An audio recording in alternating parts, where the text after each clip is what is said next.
الرحمن الرحیم، میں ہوں فیاض احمد امان۔ جس طرح آپ جانتے ہیں، بزم احباب چینل سے میں آپ کی ملاقات مختلف سیاسی سماجی شخصیات سے کرواتا ہوں، علمی شخصیات۔ آج جو ہمارے مہمان ہیں، جو شخصیت ہیں ہمارے ساتھ موجود ہیں، رانا تصویر احمد صاحب۔ رانا تصویر احمد صاحب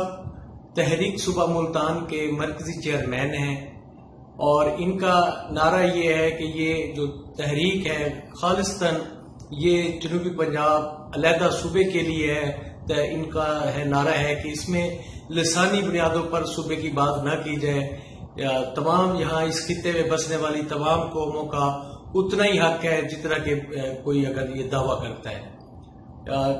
ان کا جو بھی موقف ہے وہ ان سے ہم بات کریں گے۔ رانا تصویر احمد صاحب ملتان میں پیدا ہوئے، ملتان میں تعلیم حاصل کی، یہاں مقامی ذمہ دار بھی ہیں، کاروبار بھی کرتے ہیں، بزنس کا ان کا ریل اسٹیٹ کا بھی بزنس ہے، کچھ اور بھی ان کے ماشاءاللہ اپنے خدمات سر انجام دیتے ہیں۔ آپ سے وہ تفصیلاً بتائیں گے آپ کو۔ آج جو رانا تصویر احمد صاحب سے ملاقات کرنے کا مقصد ہے وہ ان سے جانتے ہیں کہ موجودہ صورتحال میں دنیا بالکل جیم ہو چکی ہے۔ کس طرح آپ دیکھتے ہیں یہ وبا کب تک ختم ہو سکتی ہے، لوگوں کو کیا احتیاط کرنی چاہیے، اور یہ جو خاص طور پہ بے روزگاری وہ زیادہ بڑھ گئی ہے، اس حوالے سے حکومت کو کیا حکمت عملی اختیار کرنی چاہیے، اور ہر آدمی کو جو صاحب استطاعت ہے اپنی اپنی سطح پر کیا کرنا چاہیے، ان سے بات کرتے ہیں۔ آئیے میں آپ کی ملاقات۔ جی رانا صاحب السلام علیکم، کیسے ہیں سر آپ؟ جی وعلیکم السلام ملک صاحب، بہت شکریہ۔ ملک فیاض امان صاحب اور بزم احباب ماشاءاللہ دونوں ہی معروف نام ہیں یہاں کے رہنے والے لوگوں کے لیے، اور بہت شکریہ آپ نے اتنی محبت سے یاد کیا۔ جہاں تک آپ نے کرونا کے حوالے سے اور موجودہ حالات حاضرہ کے حوالے سے جس طرح آپ نے سوال کیا ہے، اس کے لیے گزارش یہ ہے کہ جس طرح ایک دور میں نیو ورلڈ آرڈر آیا تھا، اس نے پوری دنیا کا نقشہ تبدیل کر دیا تھا، ایسے ہی یہ قدرتی طور پہ جب یہ جو کرونا والا ہے یہ بھی ایک طرح سے نیو ورلڈ آرڈر ہے۔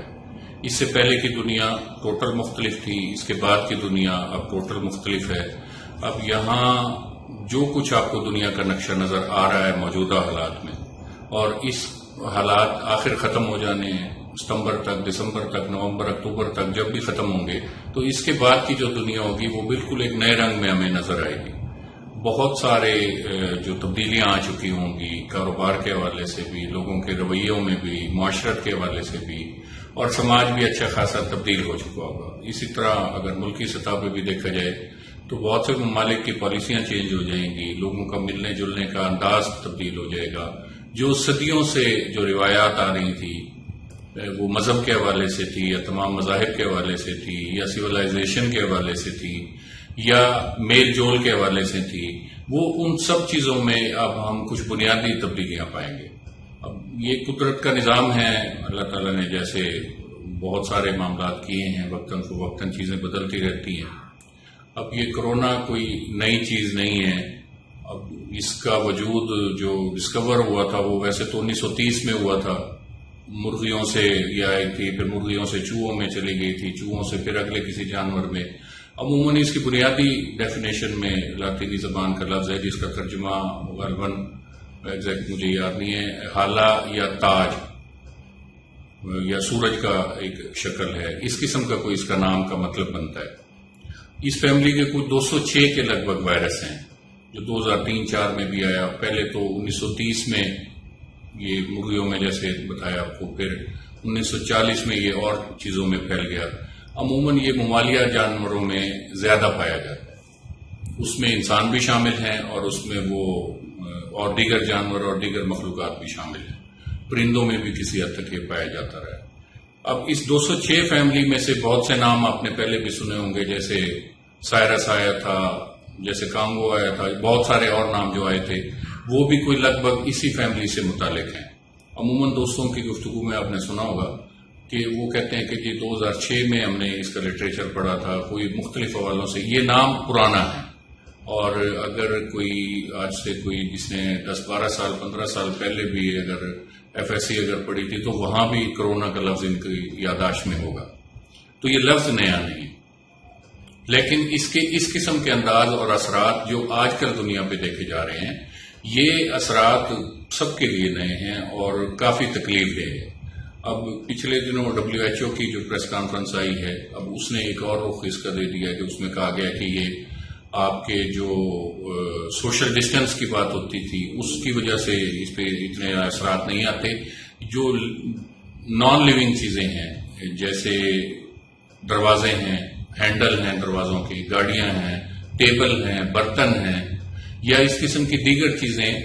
جو ہمارے روزمرہ استعمال میں رہتی ہیں، اس پہ یہ 9 دن تک زندہ رہتا ہے. اب ایک انسان سے ایک انسان تک یہ پہنچنے کا جو اس کا سرکل ہے، جو سارا سائیکل ہے، یہ اس کا سائیکل اب نسبتاً دوسری طرف چلا گیا. سیر احمد صاحب، آپ یہ بتائیں کہ یہ جو کرونا وبا پاکستان سمیت پوری دنیا میں پھیلی ہوئی ہے،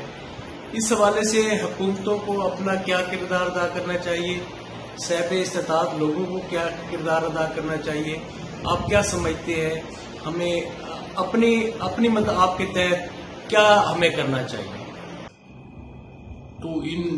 حوالوں سے جتنی بھی ساری یہ گفتگو ہو رہی ہے نا، اب موجودہ حکومتوں کے حوالے سے اور پوری دنیا میں اگر دیکھا جائے نا کہ اس سے ہم نے نمٹنا کیسے ہے.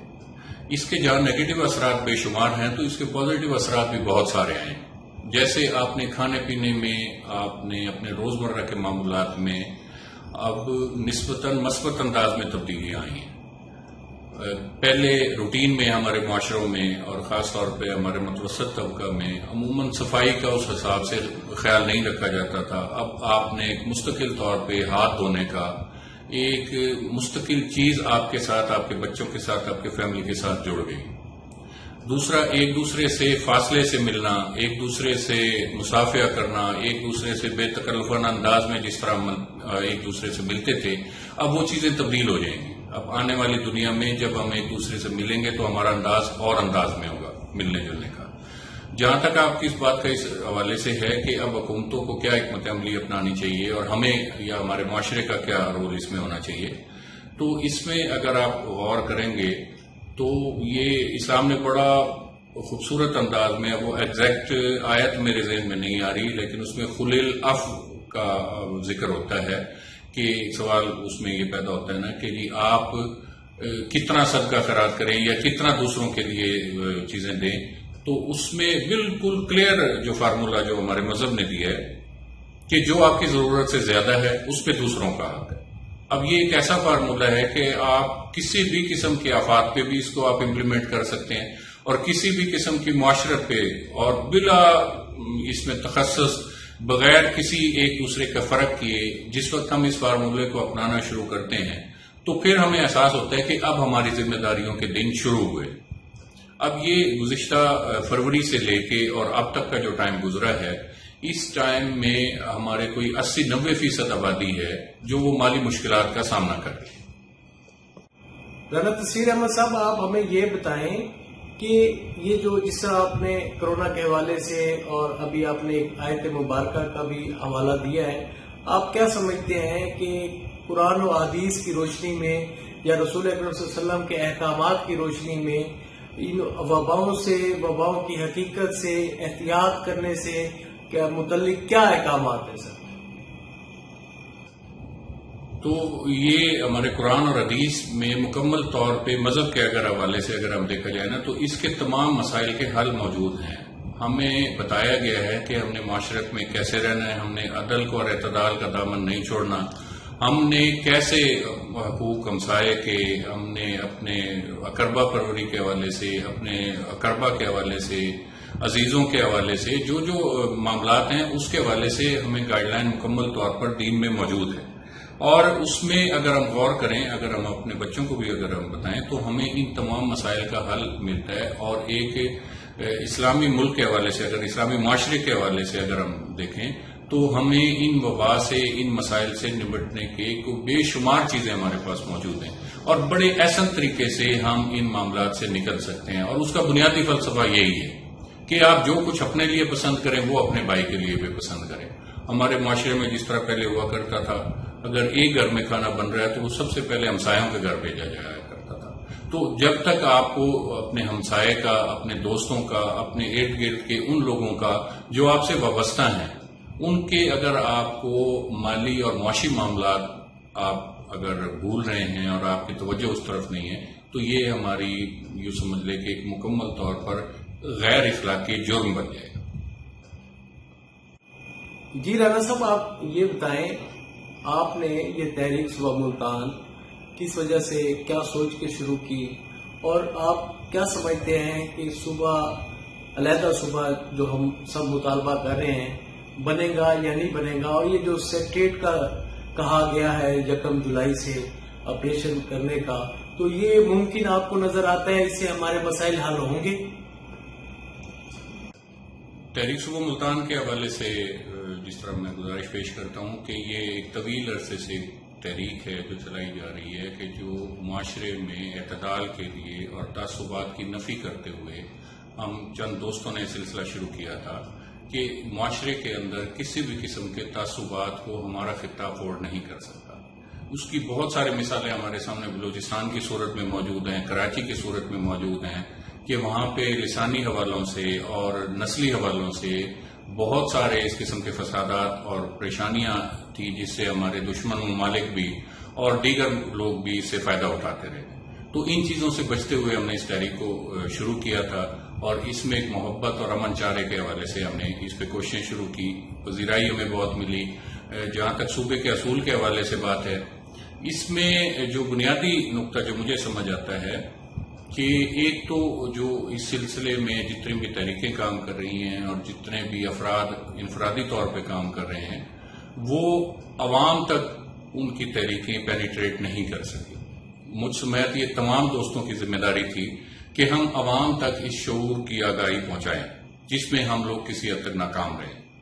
اور دوسرا حصہ اس کا ہے جو ہمارے پارلیمنٹیرین ہیں، جو ہمارے پولیٹیشین ہیں، جو اس خطے سے منتخب ہوتے ہیں. عموماً ان کا آپ دیکھیں، اگر پچھلے 4-5 الیکشن بھی اگر آپ اٹھا کے دیکھیں، جتنے بھی بڑے سیاسی خانوادے ہیں، ہر الیکشن میں، خاص طور پہ جنوبی پنجاب، ہر الیکشن میں ان کی نئی پارٹیاں ہوتی ہیں، نئے نعرے ہوتے ہیں، لیکن کہیں نہ کہیں وہ گھما پھرا کے یہ صوبے کا حوالہ ہر صورت لے کے آ جاتے ہیں. کیونکہ ایک تو اس میں آسانی کے ساتھ اس خطے کے رہنے والے لوگوں کو بیوقوف بنایا جاتا ہے اور عوام بھی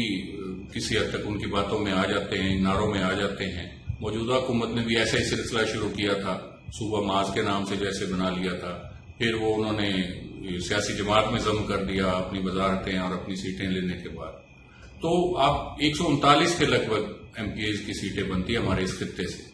جب یہ 139 لوگ اکٹھے ہو کے ایوان اقتدار میں جب جا کے بیٹھ جاتے ہیں، صوبے کے حوالے سے کسی سیاسی جماعت میں کوئی اختلاف نہیں ہے. یہ 3 سیاسی جماعتیں تو ہمارے سامنے گزری ہیں، پیپلز پارٹی کا، مسلم لیگ نون کا اور موجودہ تحریک انصاف کا. ان تینوں پولیٹیکل پارٹیز کی جو اعلیٰ قیادت ہے وہ صوبے کے خلاف کسی صورت بھی چیزیں افورڈ نہیں کر سکتی، لیکن وہ اپنی سیاسی مہارت کی بنیاد پر اس خطے کے رہنے والے 139 پارلیمنٹیرین کو اور کروڑوں لوگوں کو آسانی کے ساتھ گھما کے مختلف چھوٹے چھوٹے لالی پاپ کی صورت میں تقسیم کر دیتے ہیں. اگر ہمارے پارلیمنٹیرین ہمت کریں اس میں اور عوام ان کے ساتھ مل جائے تو صوبے کا اصول اتنا مشکل نہیں ہے، کیونکہ یہاں جو عوام کا استحصال ہوتا ہے، جو محرومیاں موجود ہیں اور جو بہت سارے مسائل ایسے ہیں کہ جن کا حل سوائے علیحدہ صوبے کے اور کسی بھی چیز کے اندر شامل نہیں ہے. اب سیکریٹریٹ کی جیسے بات کی جا رہی ہے، سیکریٹریٹ سننے میں آ رہا ہے کہ 1 جولائی سے فعال ہو جائے گا. اس پہ بھی آپ غور کریں کہ وہ عجیب مزہ کا خیز قسم کا انداز اس کا اپنایا جا رہا ہے کہ اس کا کچھ حصہ بہاولپور میں ہوگا، کچھ حصہ ملتان میں ہوگا. تو وہ کس طرح کام کرے گا، کس طرح ان کے معاملات ہوں گے. انتظامی امور کے لیے آپ دیکھیں کہ کہیں بھی اگر ہوتا ہے 2 جگہ پہ آپ تقسیم کر دیں گے عوام کو، تو اس خطے کے لیے بہت سارے نئے مسائل پیدا ہو جائیں گے، نئی کھینچا تانی شروع ہو جائے گی، نئی گروپنگ بننا شروع ہو جائے گی. اور اس خطے کی جو روایت رہی ہے ہمیشہ، امن اور بھائی چارہ اور محبت، وہ ختم ہوتا جائے گا.